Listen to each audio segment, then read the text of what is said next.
Nasugatan ng isang binatilyo matapos ma-hit and run sa kasagsagan ng Thanksgiving procession ng simbahan ng Quiapo. Balita natin ni Jomar Apresto.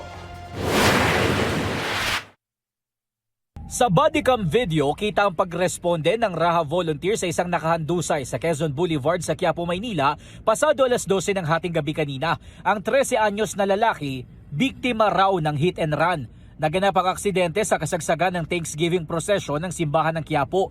Ayon sa rescue volunteer na nagbigay ng paunang lunas sa biktima, tumawid sa Center Island ang bata papunta sa direksyon sana ng simbahan para abangan ang pagdating ng andas. Wala raw kasamang magulang ang bata, sabi ng rescue volunteer. Kasama niya po yung mga kaibigan niya po. Pagkatawid po ng bata, yun po, na hit and run na po siya ng taxi. Deboto po yung bata po. Nagtamo ng sugat sa ulo ang biktima at mga galos sa katawan. Agad namang nilapatan ng paunang lunas bago siya dinala sa ospital. Assessment namin, medyo critical po yun kasi po head po siya. And yun po yung pinaka-delikadong part ng tao.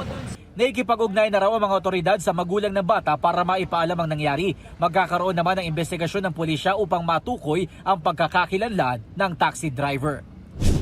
Ganyan karami ang mga deboto na dumalo sa prosesyon ng Nazareno pasado alas 11:30 kagabi na magsimulang gumalaw ang andas. Mas maaga kumpara sa schedule na dapat sana ay alas 12 pa ng hating gabi. Dahil dito, mas maaga ring natapos ang prosesyon. Dakong 1:10 ng madaling araw nakabalik sa simbahan ng Quiapo ang replika ng Nazareno. Yung ruta parehas nung nakarang taon, no? Pero mas mabilis ho ito.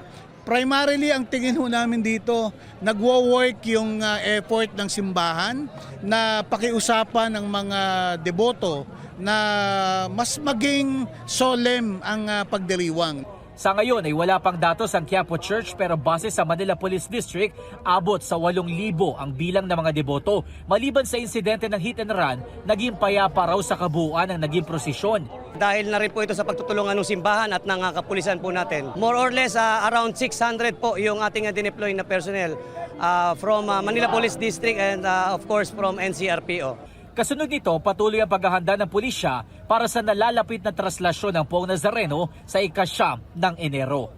Jomar Apresto nagbabalita para sa GMA Integrated News.